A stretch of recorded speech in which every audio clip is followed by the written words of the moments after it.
Former Senator Antonio Trillanes IV files plunder and several other criminal complaints against former President Rodrigo Duterte and Senator Bongo.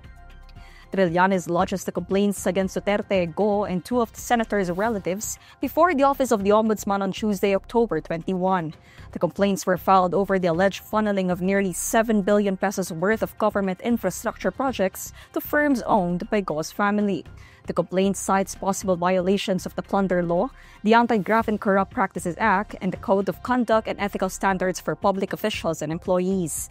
Trillanes is accusing the two of awarding billions of pesos worth of infrastructure projects to two firms. These include CLTG Builders, owned by Go's father, and Alfrego Builders, owned by the senator's brother.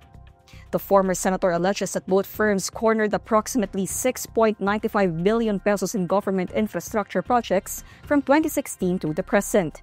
He says this consists of over 200 projects, mostly in Davao region. According to Trillanes, the two had been committing these acts since Duterte's tenure as mayor of Davao City until his presidency. Trillanes likewise claims that over 816 million pesos of these contracts were secured through a joint venture between CLTG Builders and St. Gerard Construction.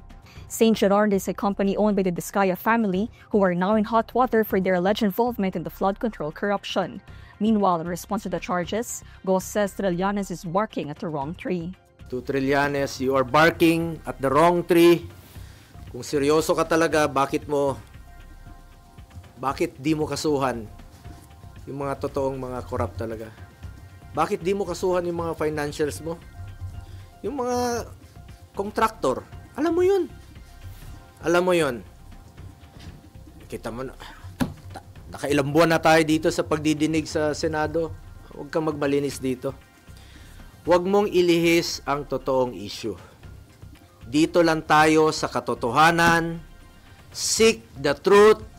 Not the script, not the playbook,